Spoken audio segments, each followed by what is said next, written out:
ॐ भद्रं कर्णेभिः शृणुयाम देवा भद्रं पश्येमाक्षभिर्यजत्रा स्थिरैरङ्गैस्तुष्टुवांसस्तनूभिः व्यशेम देवहितं यदायुः स्वस्ति न इन्द्रो वृद्धश्रवा स्वस्ति न पूषा विश्ववेद स्वस्ति नस्तार्क्ष्यो वरिष्ठनेमि स्वस्ति नो बृहस्पतिर्दधातु। ओम शांति शांति शांति। आज मुंडक उपनिषद का समाप्ति का दिन है।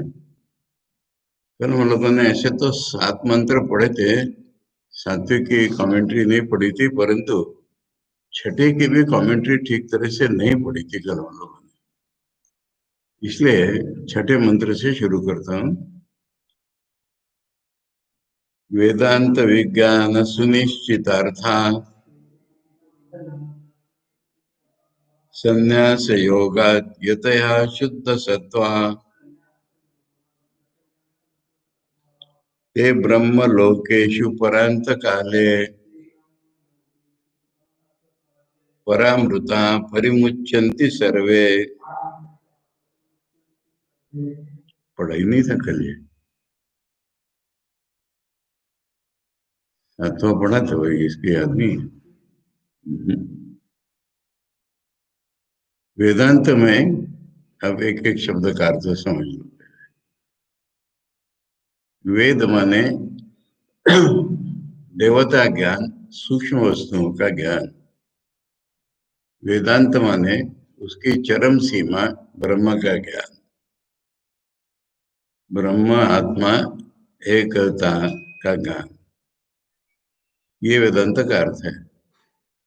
वेदांत का विज्ञान यानी वेदांत में जो अनुभवात्मक ज्ञान सिखाया है वो वेदांत विज्ञान। माने वेदांत में जो अनुभवात्मक ज्ञान सिखाया है वो सुनिश्चित अर्थ, उसके अर्थ के प्रति जिनकी मति सुनिश्चित हो गई है, उसका अर्थ माने यही वेदांत का अर्थ है, वही वेदांत विज्ञान है। ये जिनकी मति सुनिश्चित हो गई है, किसकी सुनिश्चित होगी, क्या कहते हैं, फर्म कन्विक्शन नहीं, जिसका अनुभव हो गया उसी की मति सुनिश्चित होगी। जिसका अनुभव हो गया उसको कोई तर्क से भी उसको कोई काट नहीं सकेगा। जिसका अनुभव हो गया है उसी की वेदांत विज्ञान में सुनिश्चित मृत्यु हो गई है। और क्या हुआ उसके साथ, संन्यास योगात नहीं देखा। सन्यासी उस ज्ञान की प्राप्ति का मार्ग रूप में उन्होंने अवलंब किया था,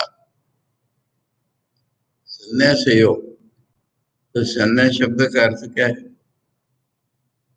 संन्यास शब्द का अर्थ, स्थूल अर्थ विरजा होम करके गिरवा कपड़े गुरु के निर्देश में पहनना, परंतु ऐसे स्थूल अर्थ से संन्यास बनता ही नहीं।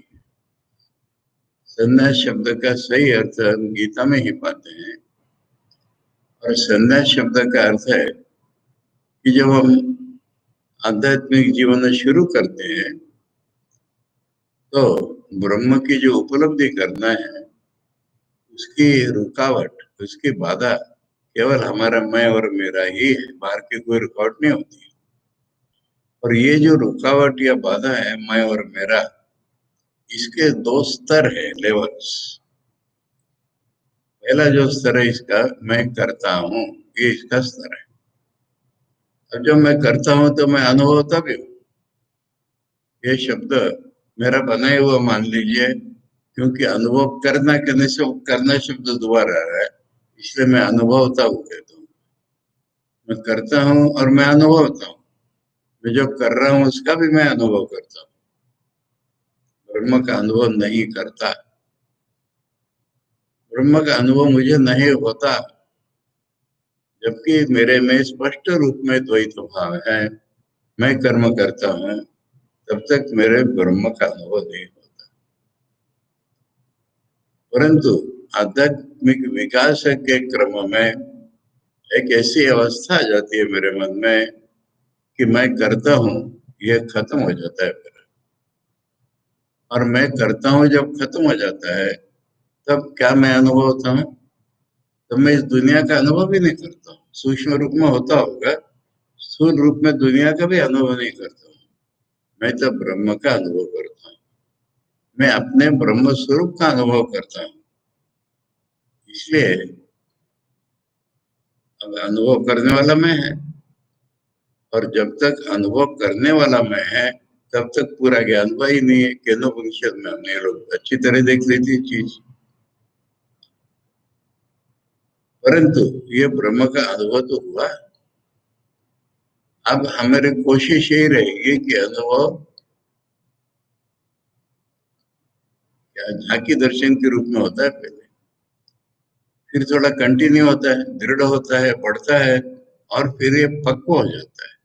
इसके पक्व होने का अर्थ है कि अनुभव होने वाला मैं भी खत्म हो जाता है, और तब केवल ब्रह्म का अनुभव ही बचता है, अनुभव करने वाला नहीं रहता है। अब ये जो प्रगति है मेरे जीवन की, जहां पर मैं कर्ता खत्म हो चुका है और मैं केवल अपने ब्रह्म स्वरूप का अनुभव करने वाला बचा हूं। करने वाला रहो तो भी करना ही है। यहाँ से ब्रह्म को पूरी तरह से पा लेना, ये जीवन का नाम है संन्यास। और संन्यास को योग बनाया, यानी मुझे अब कोई क्रियाकर्म करने नहीं है। मुझे तो इस अनुभव को आगे बढ़ाना है, पूरा करना है, कंप्लीट करना है, और पकाना है, यानी मैं को उसमें विसर्जित कर देना है। इसका नाम है संन्यास। और संन्यास को योग बना लिया, और तो कुछ मेरे पास कर्म का साधन है ही नहीं, करना भी नहीं है मुझे। न तो जैसे मुंडक में बताई बीज की अवस्था कि जंगल में जाकर के मन ही मन उपासना करनी है। उपासना में भी वही द्वैत भाव है, स्थूल रही है तो सूक्ष्म है। इसलिए कर्म या उपासना मेरे जीवन में नहीं रह गई है, उसका नाम संन्यास है।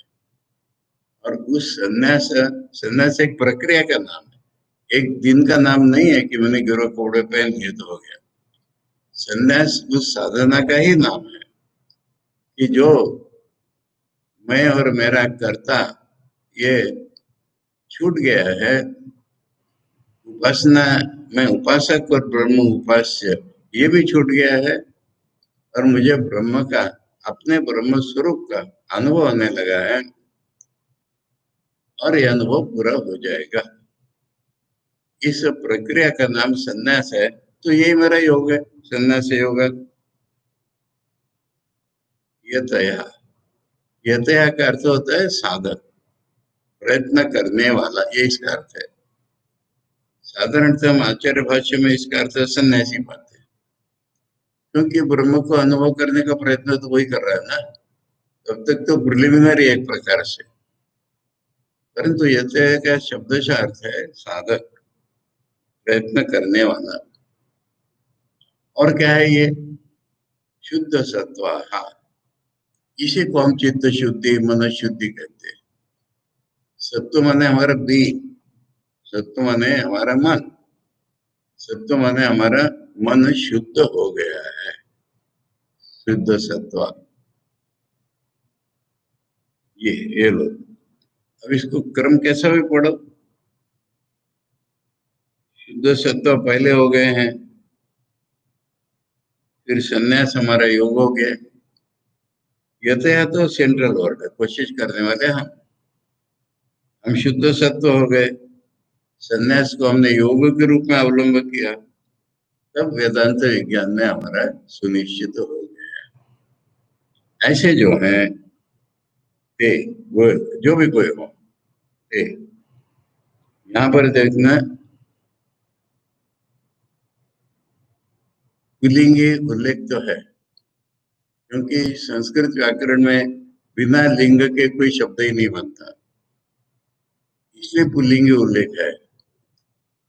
परंतु जिस जनरल भाव से वर्णन चल रहा है उसी को आगे बढ़ाते हुए हम कहेंगे शंकराचार्य ने कह दिया मांडुक्य उपनिषद में एक जगह मांडुक्य कारिका में, ऐसे ही जनरल शब्द जहाँ आया ये उनका कि स्त्रिया दयो अपी,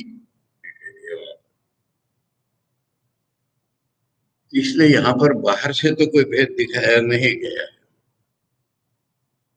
तो ते वे सारे ब्रह्मलोकेशु, अब इसको समझना है। ब्रह्मलोक जो है वो अनेक नहीं होते और ये ब्रह्मलोक यहाँ अर्थ भी नहीं बनता, परंतु साधारण लोग जो है परलोक प्राप्ति को लोक ही बोलते हैं, तो इसलिए उसकी तुलना में ब्रह्म ही जिनका लोक है ये ब्रह्मलोक हो गया। तो किसी लोक में जाना है नहीं, परंतु अनुभव जो है उनका ब्रह्म का ही अनुभव है और उनका वही वांछनीय है, तब ब्रह्मलोक हो जाता है। ब्रह्म ही हमें वांछनीय है और वो हमें मिल गया, तो इसलिए अभी अलग अलग साधकों को मिला, कई साधकों को मिल रहा है, तो उसका ब्रह्मलोक इसका ब्रह्मलोक ऐसी कल्पना करके ये बहुवचन है। ब्रह्मलोक अनेक है इसलिए नहीं, ब्रह्म ही जिनका लोक है ऐसे ते अनेक साधक हैं, उसका अपना अपना अनुभव होता है, इसलिए उसका ब्रह्मलोक इसका ब्रह्मलोक, ऐसे शब्द का अर्थ ऐसा हो जाता है। ये ब्रह्मलोकेशु परांत काले, परांत काल माने अंत काल माने मृत्यु। जीव की जो मृत्यु है वो फिर से जन्म लेता है, फिर मरेगा, फिर से जन्म लेता है, पर इसका जो मृत्यु है, मृत्यु का ही वर्णन चल रहा है। ब्रह्म के शरीर छोड़ने का वर्णन ब्रह्म के हो गया पिछले सारे मंत्रों में, तो इसलिए इसका जो अंत काल है ये पर अंत काल है, यानी अब इसके बाद उसको दोबारा आना नहीं पड़ेगा, ये पर अंत काल है उसका। परांत काले परामृता परामृता संत, यानी परामृत पहले से ही अमृत है, पर ब्रह्म का ही अमृत है, वो पहले से हो गया। इसका जो परंत काल है परिमुच्यंती सर्वे, परिमुच्यंती माने सब ओर से छूट गए, अब उनको शरीर फिर से धारण नहीं करना पड़ा। परंत काल में जो चीज बोली थी वही इंडिकेट की थी, वो परिमुच्यंती में स्पष्ट रूप से बोली। ये पहले ही परामृत है, परामृता ये विशेषण के रूप में यूज किया है प्रेजेंट कंडीशन दिखाने के लिए। परिमुच्यंती ये क्रियापद है, ऐसा हो जाता है। परामृता है वो सर्वे, ते के साथ सर्वे जोड़ दो, ये सर्वे परिमुच्यंती पूरी तरह से छूट जाते हैं। भाष्य देखेंगे आचार्य का, किंच किंच माने पिछला जो श्लोक था वो सब हो जाते हैं। सर्वगम सर्वता प्राप्य धीरा सर्वमेव विशंति, ऐसे हो गए वो, उनका अंत काल ये आ गया। किंच वेदांत जनित विज्ञानम, वेदांत विज्ञानम, वेदांत जनित, वेदांत ने जो दिया जन्म जिसको, वो विज्ञान, ऐसे अर्थ परमात्मा, उसका अर्थ माने परमात्मा ही उसका अर्थ है। विज्ञासो, ये विज्ञान जो क्या दिया, परमात्मा ही विज्ञेय है, अनुभव करने की चीज परमात्मा ही अर्थ है। सो अर्थात सुनिश्चित हो ये शाम, वो जिनमें सुनिश्चित हो गया है वे वेदांत विज्ञान सुनिश्चित अर्थात ते च, जो माने पहले ऐसे हो गए थे, संन्यास योगा आचार्य करे सर्व कर्म परित्याग लक्षण योगा। अभी आचार्य का जो शब्द है सर्व कर्म परित्याग, इससे सारी दुनिया को कंफ्यूज करके रखा है। शब्द कंफ्यूजिंग नहीं है, और इससे दुनिया कंफ्यूज हो रही है, क्योंकि हम आचार्य से सवाल पूछेंगे कि श्वास लेना क्या हम छोड़ देंगे क्या, खाना खाना हम छोड़ देंगे क्या, तो आचार्य कहेंगे मैंने कब कहा, तुम करता अगर नहीं हो तो तुमने कुछ कर्म किया ही नहीं। गीता के पंचम अध्याय में वर्णन है, शृण्वन् स्वचन स्वपन सर्व गच्छन् अशन स्वपन सब जो है, न किंचित करोमि इति मन्यते। इसलिए ये इतना स्पष्ट है कि कर्म ऐसा छोड़ने को कहाँ कहा है, पर कर्म ही नहीं है उसमें ना, कर्ता ज्ञान भाव नहीं। कर्ता ज्ञान अगर उसका छूट गया है, मैं करता हूँ ये बोध खत्म हो गया है, इसीलिए कह सकते हैं सर्व को याद रखो। सर्व कर्म संन्यास जब बोला है तो इसके अलावा और कुछ नहीं हो सकता। बाहर से कर्म दिख रहा है कि नहीं दिख रहा है, श्वास नहीं दिख रहा बाहर से, खाना खाना नहीं दिख रहा बाहर से, शारीरम केवलम कर्म, तो शारीरम कर्म तो दिख रहा है ना, कर्म के क्या जाति भेद कर सकते हो। इसलिए सर्व कर्म त्याग का एक ही अर्थ है कि मैं करता हूं, इस ज्ञान से वो छूट चुका है। यही लक्षण योग है उसका, इसी लक्षण वाला योग है। योग माने तत्प्राप्ति उपाय, अर्थात केवल ब्रह्मनिष्ठा स्वरूपाद योग। भाई इसका दूसरा रूप, कर्म नहीं है तो क्या है, ब्रह्म में निष्ठ है वो, ब्रह्म का अनुभव हो रहा है और उसी में लगा हुआ है। इसलिए संन्यास और ब्रह्म निष्ठा या ज्ञान निष्ठा एक ही मानी जाती है। एक रूप उसका संन्यास, मैं करता नहीं हूं, दूसरा रूप उसका ब्रह्म का अनुभव करने वाला मैं हूं, और इसमें लगा हुआ है, उससे दूसरा कुछ आता नहीं उसमें। इसलिए केवल ब्रह्म निष्ठा स्वरूपादि होगा। योग माने तत्प्राप्ति उपाय, यत योग यत नशील, आचार्य ने संन्यासी नहीं किया, साधक प्रयत्न करने वाला।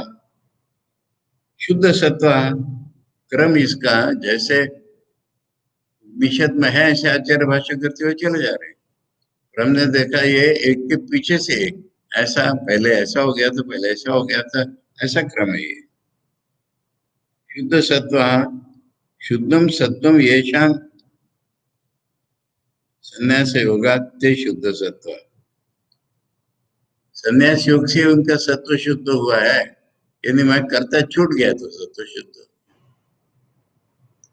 संन्यास योग से चित्त शुद्ध हुआ है, यानी मैं करता हूँ ये छूट गया है तो मन शुद्ध हो गया है, ये शुद्ध सत्व।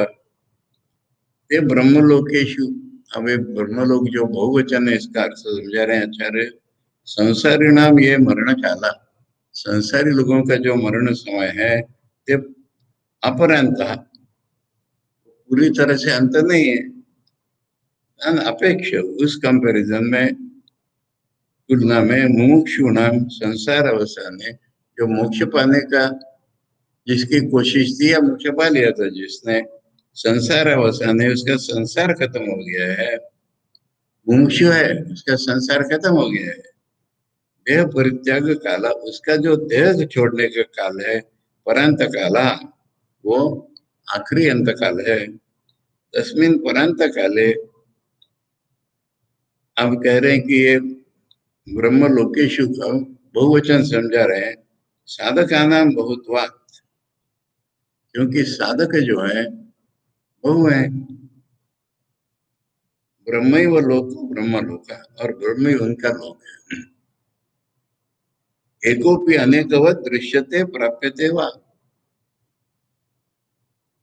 उनको अपना अपना अनुभव होता है, इसलिए हमको लगता है इसको ब्रह्मलोक मिल गया, उसको ब्रह्मलोक मिल गया, दृश्यते प्राप्यते वा, यानी हमको बाहर से ऐसा दिख रहा है, ये उसको वैसे उपलब्ध ही हो रहा है। अतो बहुवचनम ब्रह्मलोकेशु इति, अर्थ हो गया ब्रह्मणि इति अर्थ, ब्रह्म में, ब्रह्म लोकेशु को सिंगुलर करके बना लो ब्रह्मणि, ब्रह्म में, ब्रह्म में परामृता, परम अमृतम अमरण धर्मकम ब्रह्मात्म भूतम येषाम ते परम, पर अमृत जो माने पीने का अमृत नहीं है, रियल जो अमृत जो कभी मरेगा ही नहीं, वो जो ब्रह्म है, वो जिनका आत्मा हो गया है, उनको मैं के स्वरूप के रूप में ब्रह्म का ही अनुभव होता है, ये शाम उनको कहेंगे परामृता, जीवंत एवं ब्रह्म भूता, जीते जी वो तो ब्रह्म ही हो गए हैं। ब्रह्मभूत का अर्थ दिन हम लोगों ने देखा था, ब्रह्मीभूत नहीं है मरने पर होने वाला ये। जीते ही ब्रह्म हो गए हैं। परामृत, परामृत संत, ऐसे हो करके परिमुच्यंती, परिसमंता, दीप निर्वाणवत। एक दिया जल रहा है, उसका तेल खत्म हो गया, अब नहीं जल सकता, ऐसा हो गया इनका। घटाकाशवच्च, घड़े का आकाश, इतना ही देखा था हम लोगों ने उस दिन। घड़े का आकाश, घड़ा फूट गया तो आकाश मिल गया आकाश में। उदाहरण मार के, निवृत्तिम उपयांति, उनकी वृत्ति, जीवन वृत्ति खत्म हो गई। परिमुच्यंती, परिसमंता, ये परिमुच्यंती का अर्थ हुआ। परिसमंतात मुच्यन्ते सर्वे, न देशांतरम गंतव्यम अपेक्षन्ते। उनको कहीं ब्रह्मलोक में, कई लोक में जाना नहीं पड़ता, हो गए मुक्त। शकुनी नाम यो आकाशे जले वारिचरस्य च पदम यथा न दृश्येत तथा ज्ञानवताम गति। पक्षियों की आकाश में और मछलियों की जल में जैसे चरण चिन्ह दिखाई नहीं पड़ते, ऐसे ज्ञानवान की गति है, कहीं वो जा ही नहीं रहा इसलिए।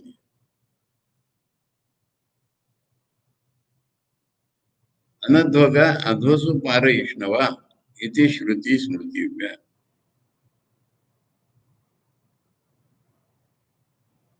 अनध्वगा यानी संसार के रास्तों पर न विचरण करने वाले।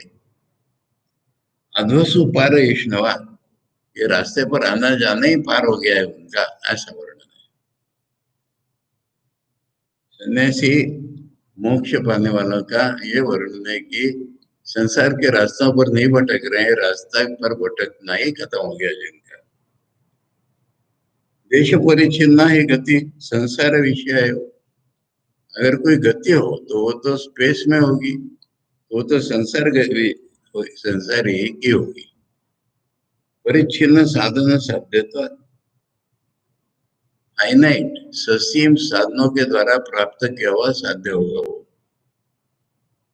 ब्रह्म तो समस्तता, ब्रह्म तो सब कुछ है।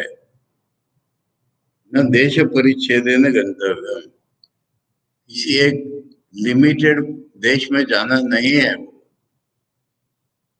यदि देश परिच्छिन्नम ब्रह्म स्यात्, अगर ब्रह्म स्पेस से लिमिटेड हो, मूर्त द्रव्यवत, तो एक रूपवान चीज के समान हो गया, अंतवत फाइनाइट हो जाएगा। अन्य आश्रितम, उसको दूसरे किसी आश्रय की जरूरत पड़ेगी। सावयवम, पार्ट वाला हो जाएगा। अनित्यम, परमानेंट नहीं रह सका। कृतकम च स्यात्, कर्म का फल रूप में होगा। इतना वर्णन कर दिया। अगर ब्रह्मलोक है या किसी देश में लोक है तो न तो एवं विधम ब्रह्म भवितुम अर्हति, किंतु ब्रह्म तो स्वरूप से ऐसा हो ही नहीं सकता, क्योंकि ब्रह्म तो सब कुछ है। अतः तत्प्राप्तिश्च नैव देश परिच्छिन्ना भवितुम युक्त, इसलिए उस ब्रह्म की जो प्राप्ति है वो किसी स्पेस में जाकर के नहीं होगी। अपि च अविद्यादि संसार बंध अपनयनम एवं मोक्षम इच्छन्ति ब्रह्मविदो। जो ब्रह्मज्ञ है वो कैसा मोक्ष चाहते हैं? अविद्या से हमारा संसार बना है, संसार का बंधन बना है, वो छूटना ही मोक्ष है। न तो कार्यभूतम, कुछ करके पाने लायक मोक्ष नहीं है ये, सीमित साधनों से। ये तो अविद्या के बंधन के कारण हमारा संसार चल रहा है, ये छूट जाएंगे तो मोक्ष है। अब उस समय क्या होता है? इतना ग्राफिक वर्ण मरने वाले का, ब्रह्मज्ञ का, उसके शरीर त्याग का, और कहीं शायद नहीं है। बृहदारण्यक में होगा तो होगा।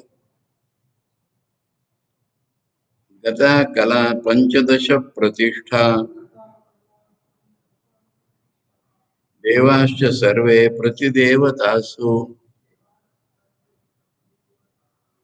कर्माणि विज्ञानमयश्च आत्मा, परे अव्यये सर्व एकी भवन्ति।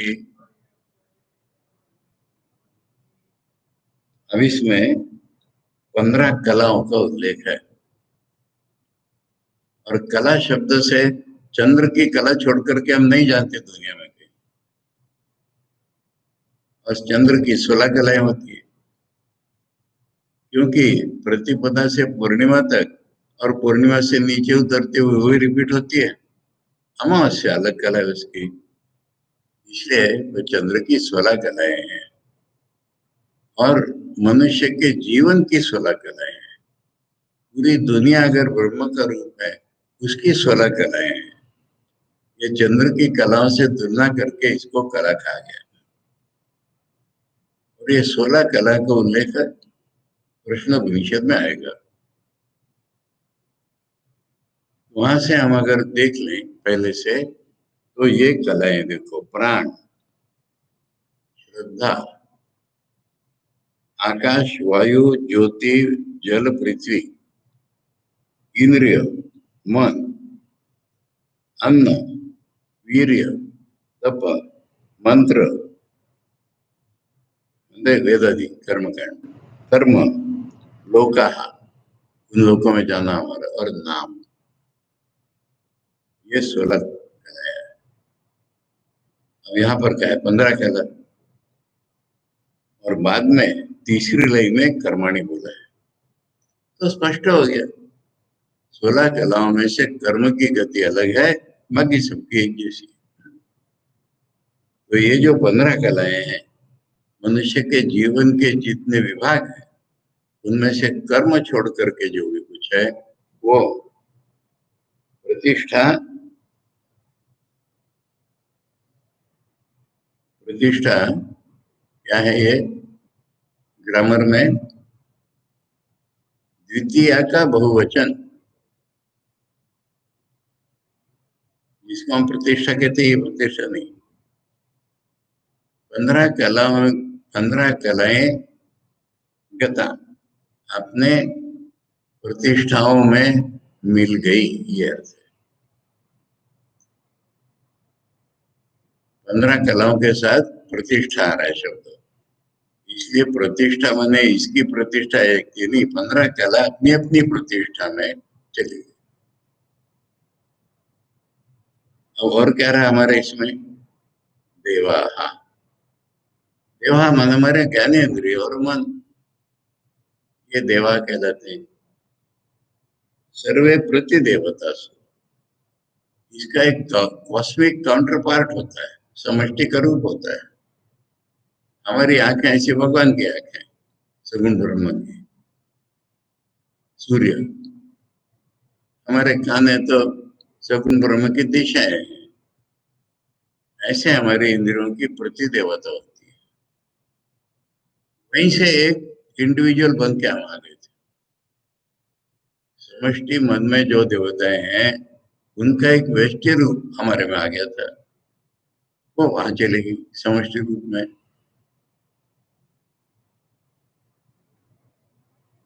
सर्वे प्रति देवता सु, अब रहा कर्म, और उसके साथ क्या रहा? विज्ञानमय आत्मा। तैत्तिरीयोपनिषद की याद करनी पड़ेगी, या समझ लेना पड़ेगा। मैं हूं, ये जो हमारा बोध है, इसको विज्ञानमय आत्मा कहते हैं। ये परमात्मा नहीं है, हमारा रियल असलियत ये नहीं है। असलियत तो हमारी सर्वव्यापक ब्रह्म ही है, पर हम इस शरीर मन में आबद्ध चेतना है, ये हमारा कॉमन अनुभव है। इसको विज्ञानमय आत्मा कहते हैं, विज्ञानमय कोश कहते हैं कोई लोग। ये मैं नहीं है पता चल जाता है तो एक कोश बन जाता है, पर नहीं तो मैं तो यही मैं होता है। इसलिए ये जो मैं है, ये ही कर्ता बनता है, और जो कर्ता बनता है उसी को कर्म का फल होगा, उसी में कर्म का आशय भी रहेगा। तो कर्म हमारे जितने हैं, अब इसमें कोई ये वो फर्क मत करो, कर्म नहीं है, ये सारे कर्म हमारे मैं में बैठे हुए हैं। और मैं का क्या होगा? कर्माणि विज्ञानमयश्च आत्मा, यानी कर्म च विज्ञानमय आत्मा च परे अव्यय सर्वे एकी भवन्ति। पर अव्यय अव्यय जो है ना, परमात्मा को ही अव्यय कहेंगे, हम प्रकृति को नहीं कहेंगे। इसलिए पर अव्यय जो है वो, उसमें सब एक हो जाते हैं। अलग अलग मैं नहीं रहते, अलग अलग कर्म ही नहीं रहते। इसलिए कर्म और मैं जिस पे और कर्म आधारित हैं, ये उस परे अव्यय सब के सब एक हो जाते हैं। ये शरीरता के उसका आचार्य कह रहे किम च मोक्ष काले, मोक्ष माने शरीर बात का काल को कह रहे हैं। या देहारंभी का कला प्राणाद्या, देह जिनसे बना है वो प्राणादि कला, वो षोडश ले लिया हमने। ता स्वाम साम प्रतिष्ठा गता, स्वम स्वम कारणम गता भवन्ति इति अर्थ, अपने अपने कारण में विलीन हो जाती है।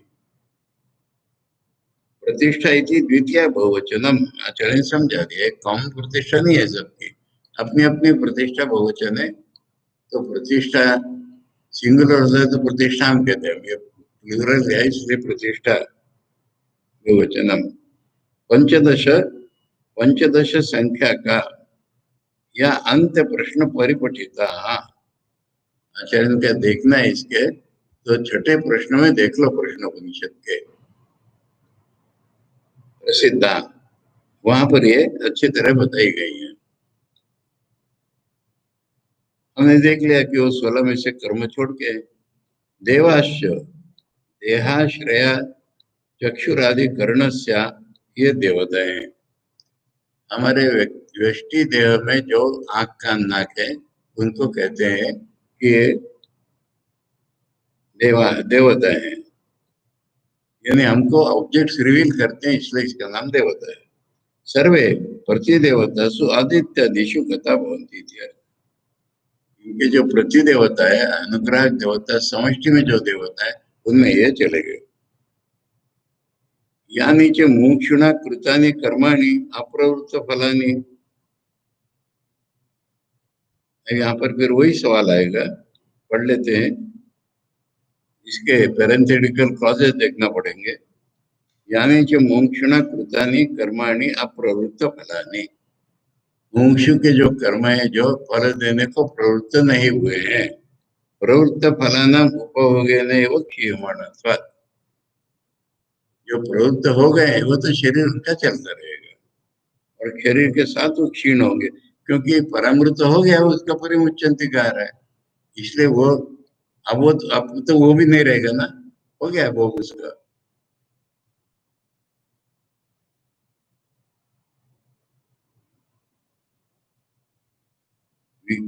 ये कर्म विज्ञानमय आत्मा अविद्याकृत बुद्ध्यादि उपाधि आत्मत्व न मत, इसी को बुद्धि बुद्धि बुद्धि बोलते हैं। अविद्या के कारण जो मैं भाव बना हुआ है वो बुद्धि, उसकी उपाधि है, उसी को अपना स्वरूप जो मानता है। कैसा उदाहरण दे रहे हैं, जलादिशु सूर्यादि प्रतिबिंब, जैसे जल में पड़ा हुआ सूर्य का प्रतिबिंब वो भी सूर्य हो जाता है, प्रकाशित करता है। ये प्रविष्टो देह वेदेशु, इस संसार में अलग अलग देहों में जो प्रविष्ट किया हुआ है। कर्मणाम तत्फलार्थत्वात्,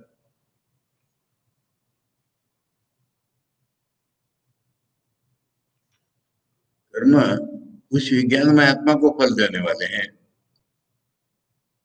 सहते नहीं, वो उनको लेकर के विज्ञानमय आत्मना, बस विज्ञानमय आत्मा को लेकर के, अतो विज्ञानमयो विज्ञान प्राय, यानी ज्ञान करीब करीब उसका स्वरूप है, पर उसमें कर्म वगैरह भी है। ते कर्माणि विज्ञानमय आत्मा उपाधि अपनये, जब ये उपाधि खत्म हो गई, पहले का वर्णन है, प्रारब्ध जब शरीर छोड़ रहा था प्रारब्ध वगैरह कुछ नहीं रहे, उपाधि अपने, जब ये उपाधि है कि शरीर मन में मैं रहता हूँ, उपाधि है, वो जब चली जाती है सती, परे अव्यय अनंत अक्षय अव्यय को गिन लो। अनंत अक्षय ब्रह्मणि आकाश कल्पे, आकाश के समान सर्वव्यापी, अजय जिसका जन्म ही नहीं हुआ, अजरे बूढ़ा नहीं होता, अमृत है, मरता नहीं, अभय है जिसमें भय का स्थान नहीं, अपूर्व है, जिसके पहले कोई नहीं, अनपर है उसके बाद कोई नहीं, उसके बाहर कुछ नहीं। अद्वय, इसका अर्थ वो अद्वय आत्मा है। शिवे शांते, अद्वय माने सब्जेक्ट ऑब्जेक्ट डिवीजन नहीं है। शिव माने एब्सोल्युटली होली, शांत। ये मांडुक्य के 7वें मंत्र से आचार्य शब्द ले आए, अद्वय शिवे शांति। अरे अजरे अमरे तैतरीय में, सर्वे एक ही भवंती अविशेषतां गच्छन्ति। एक ही भवंती मतलब उनका पर्टिकुलराइजेशन खत्म हो गया। एकत्वम आपद्यन्ते जलादि आधारापनय इव सूर्यादि प्रतिबिंबा। जलादि आधार, वे मटके वगैरह जो भी जल के आधार है, उसमें सूर्य का प्रतिबिंब पड़ा हुआ है। वो जल के आधार फूट जाते हैं तो सूर्य उस सूर्य में मिल जाता है हमको। सूर्य घटा, सूर्य माने प्रतिबिंब जो सूर्य में चला जाता है। घटादि अपनये, जैसे दूसरा उदाहरण, पहला घट का उदाहरण नहीं दिया है, जलादि आधार जो भी होगा। और दूसरा जो है वो घटादि अपनये इव आकाशे घटादि आकाश, आकाश का उदाहरण दूसरा है। घड़ा फूट जाता है तो घड़े का आकाश, आकाश में मिल जाता है। उसी का वर्णन, यथा नद्या स्यन्दमाना समुद्रे हस्तं गच्छन्ति नामरूपे विहाय, तथा विद्वान् नामरूपाद् विमुक्तः परात् परं पुरुषमुपैति दिव्यम। जैसे नदियां बहते बहते समुद्र में अस्त हो जाती हैं, माने क्या हो जाता है, नाम और रूप छूट जाता है। पानी नहीं अस्त हो गया, नाम और रूप, इस नाम और रूप के कारण वो अलग अलग नदी है। समुद्र में गई तब नाम और रूप छूट गया, इसलिए हम कहते हैं अस्त हो गई।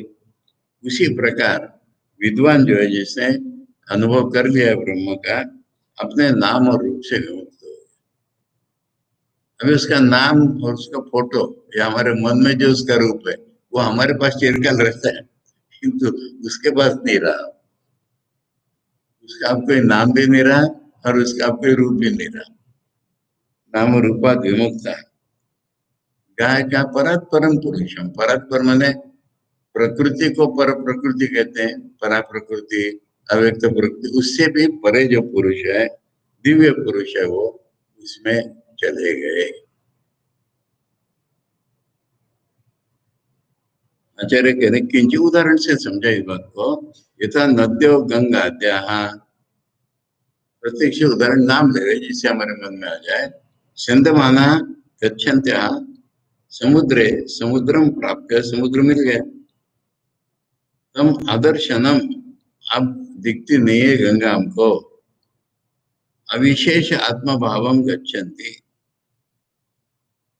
वही आत्मा हो गया, उसका विशेष नहीं रहा कुछ। प्राप्नुवन्ति नाम च रूपम च नाम रूपे विहाय हित्वा, नाम और रूप छोड़ गया। तथा अविद्याकृत नाम रूपा विमुक्ता सन विद्वान, विद्वान का नाम और रूप तो अविद्या के कारण है। परात अक्षरात पूर्वोक्तात् परम, पहले जो अक्षर बताया था व्यक्त प्रकृति, उससे भी परे दिव्यम पुरुषम यथोक्त लक्षणम उपैति उपगच्छति। दिव्य पुरुष के बारे में पहले बोल दिया है, वही पुरुष के पास ये चले जाते। ये कोई पुरुष इंडिविजुअल नहीं है ये।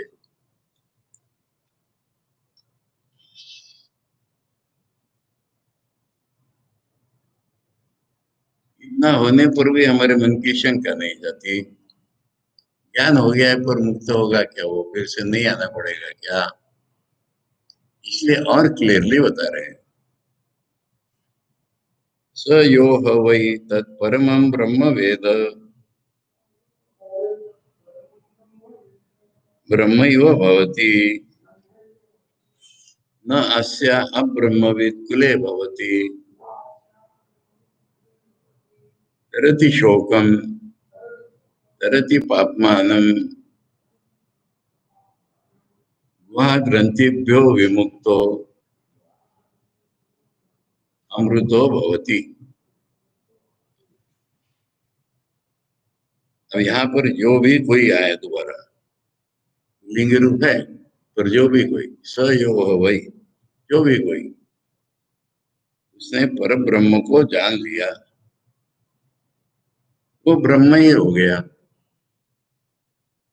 यहाँ तक कि उसके कुल में भी शिष्य परंपरा बोलो, पर जो भी कुल हो उसका, उसमें कोई ब्रह्म ना जानने वाला नहीं रहेगा, उसकी तो बात ही क्या। और शोक उसका नहीं रहेगा, उसमें पाप पुण्य पाप कर्म नहीं रहेगा। अब यहाँ गुहा ग्रंथि भ्यो उल्लेख है। हमारे हृदय में, गुहा माने हृदय, हृदय में अनेक गांठें हैं। अविद्या की गांठ के कारण जो कॉम्प्लेक्सेस बनते हैं उनको गांठ कहते हैं।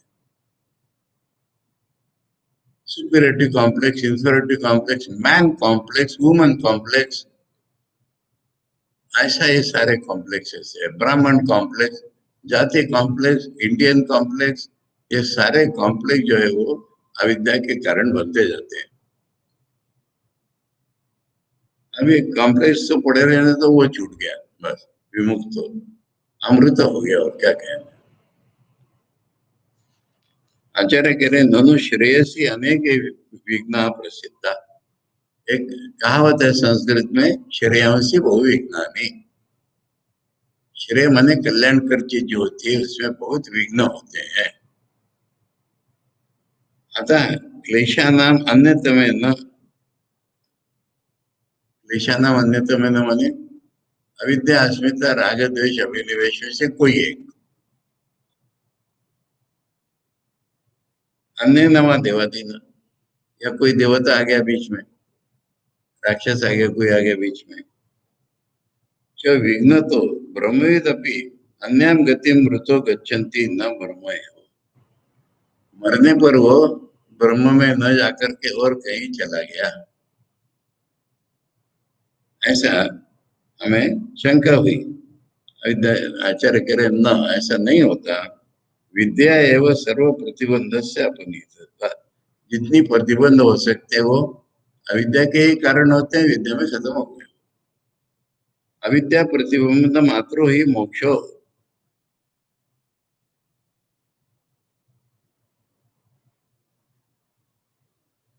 मोक्ष में केवल अविद्या ही प्रतिबंध है, न अन्य प्रतिबंध, दूसरा कोई भी रुकावट है ही नहीं।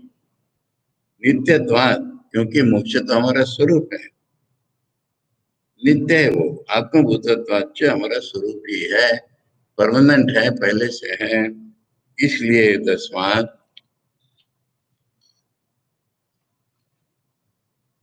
स यहाँ कश्चित वही लोके, जो भी कोई लोक में हो, तत्परम ब्रह्म वेद साक्षात आम एवं अस्मि इति, ये ब्रह्म का जानना होगा।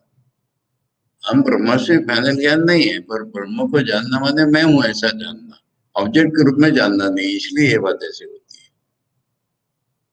जानना कहने से कोई ऑब्जेक्ट को जाना ऐसा नहीं होना चाहिए, इसलिए मैं ही हूँ, ये सवाल है। स नान्याम गतिम गच्छति, उसको दूसरी गति नहीं होगी। दैवेरपि तस्य ब्रह्म प्राप्ति प्रति विघ्नो न शक्यते कर्तुम्, देवता लोग भी उसकी ब्रह्म प्राप्ति में विघ्न नहीं कर सकते। आत्मा ही येषाम से भवति, वो तो सबके आत्मा ही बन रहे हैं। तस्मात् ब्रह्म विद्वान ब्रह्म ही भवति, इसलिए ब्रह्म को जानने वाला ब्रह्म ही होता है। किंच नास्य विदुषो अब्रह्मविद कुले भवति, इसका आचार्य ने भाष्य नहीं किया, और भी इसके कुल में परंपरा में बोलो ब्रह्म नहीं होता। किंच, और क्या है, तरति शोकम, शोक क्या होता है, अनेक इष्ट वैकल्य निमित्तम मानसम संतापन। इष्ट, हमें जो इच्छित चीजें हैं इसमें से कोई निकल गई, इष्ट वैकल्य, अनेक हमारी इष्ट चीजें हैं, इसमें से कोई एक निकल गई, फिर हमारे मन में जो संताप होता है उसका नाम शोक है। शोक की व्याख्या, जीवन ने वो अतिक्रांत होती, जीते जीते उसने पार कर लिया है। तरति पापमानम धर्मा धर्माख्यम, पाप माने पुण्य भी गिन लो, दोनों ही पाप ही हैं ब्रह्म ज्ञान की तुलना में। वह ग्रंथिभ्यो हृदय अविद्या ग्रंथिभ्यो, अविद्या से बहुत सारी ग्रंथियां हो गई हृदय में, विमुक्ता सन अमृतो भवति इति उत्तम है वो विद्यते हृदय ग्रंथि इत्यादि। हृदय ग्रंथि विद्यते हो गया तब हृदय ग्रंथियां विद्यते हो गई। अब ये तो कंक्लूड करना रहा। तदेतद् ऋचा भी उत्तम क्रियावंता श्रोत्रिया ब्रह्मनिष्ठा स्वयं जुह्वते एकर्षिं श्रद्धयन्ता तेषामेव येषां ब्रह्मविद्यां वदेत शिरोवृतं विधिवद्यैस्तु चीर्णम्। ये ऋचा में कहा गया है, यानी ऐसे डायरेक्टली देखो तो ऋग्वेद में कहा जाएगा, पर अथर्ववेद का मंत्र है और इसमें अथर्ववेद का उल्लेख भी आ रहा है बाद में, इसलिए तो पुराने ऋषियों ने भी कहा है, ये इसका अर्थ है। कितना भी पुराना उपनिषद हो, गीता हो, वो कोई भी ओरिजिनल होने का दावा नहीं करते। पहले कहा है इटर्नल ट्रुथ को बताने के लिए आता है। ये ऋषा भी उत्तम क्या है, क्रियावंत, यानी कर्म करके चित्त शुद्ध जिनका हुआ है। श्रोत्रिया, फिर ये वेद सुनने लगे, ब्रह्मनिष्ठा, इनकी निष्ठा इधर उधर से कट करके सारी ब्रह्म में पहुंच गई। स्वयं जीवत है, और इन्होंने एकर्षि नाम का यज्ञ है, उसको श्रद्धा पूर्वक खुद किया है, वीरजाओं का रूप हो गए।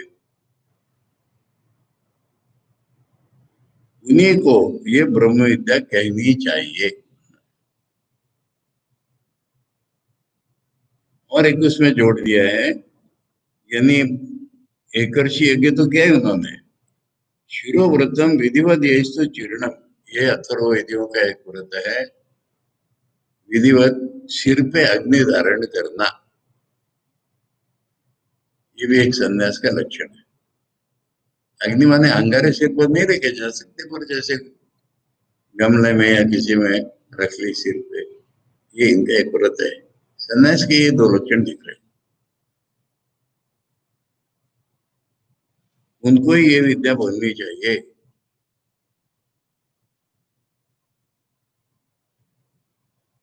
अथ इदानीं ब्रह्म विद्या संप्रदान विधि उपप्रदर्शनेन उपसंहारः क्रियते।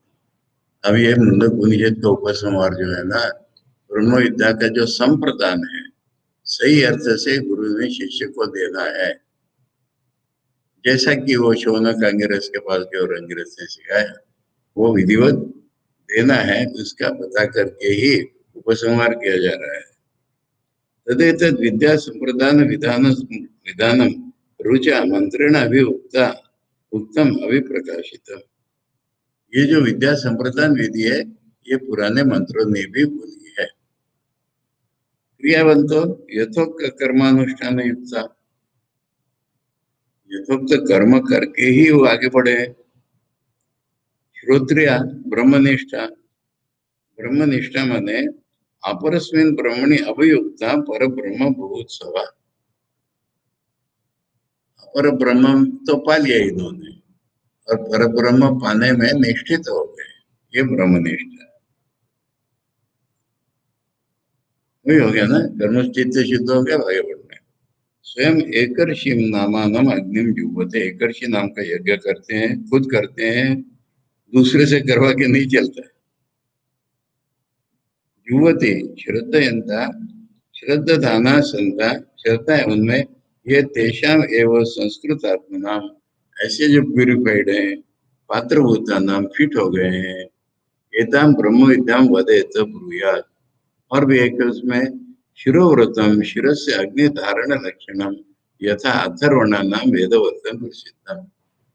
आचार्य के समय में भी होगा, इसलिए कह रहे प्रसिद्ध है अथर्वण का। यस्तु यश्च तच्चीर्ण विधिवत यथा विधानम, जैसे करना चाहिए वैसे किया है, तेषाम एवं च उन्हीं को। तदेतत् सत्यम ऋषिरंगिरा पुरोवाच न एतद् अचीर्ण व्रतो अधीते नमः परम ऋषिभ्यो नमः परम ऋषिभ्यः। ये ट्रेडिशन खत्म हो गई यहाँ पर, इसलिए कह रहे हैं कि पुराने काल में अंगिरा ऋषि ने शौनक को बोला था, तब से ये चलता आ रहा है। यही एब्सोल्यूट ट्रुथ है, ये परापरा विद्या विभाग पूर्वक ट्रुथ है। वो रिलेटिव ट्रुथ भी बोला था, एब्सोल्यूट ट्रुथ भी बोल दिया, सब मिल करके ये ट्रुथ है। इसको जिसने वो व्रत नहीं किया है वो नहीं पढ़ता।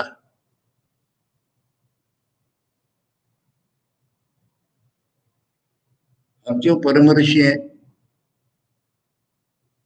अंगिरा से भी पुराने या अंगिरा के बाद जो परंपरा चली इनके, परम ऋषि जो है, ऋषि दर्शनात् परम ऋषि ब्रह्म दर्शनात्, ऐसा अर्थ है। देवता ज्ञान वाले को हम ऋषि कहते हैं, कर्म का फल बताने वाले को हम ऋषि कहते हैं, और परम ऋषि इसी को कहेंगे जो ब्रह्म को बताता है, ये ब्रह्म का ज्ञान जिसको है। ऐसी जो परंपरा है उसको नमस्कार है।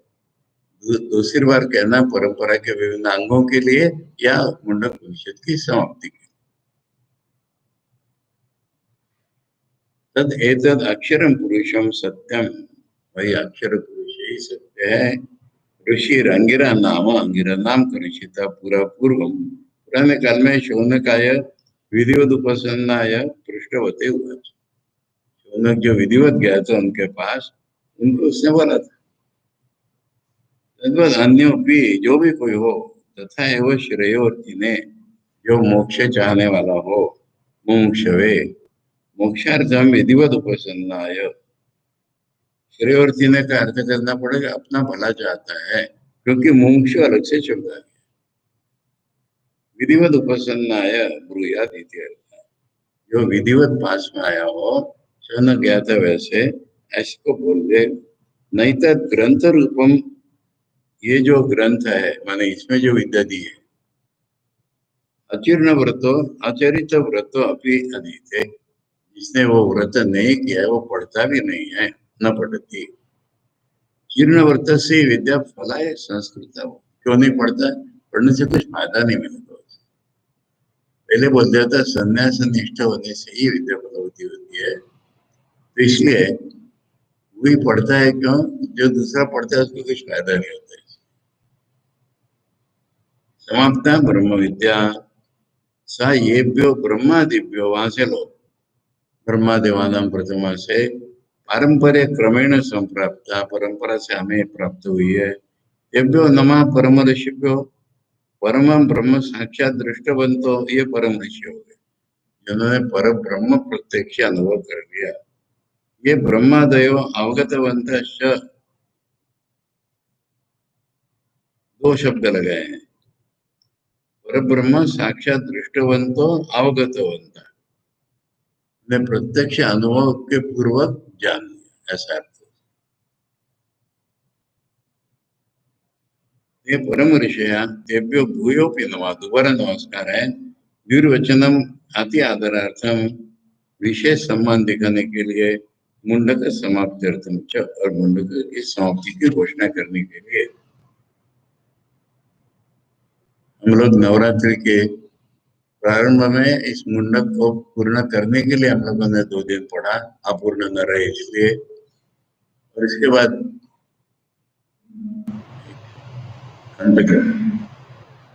उसके बाद प्रश्नोपनिषद की मैंने घोषणा कर दी थी।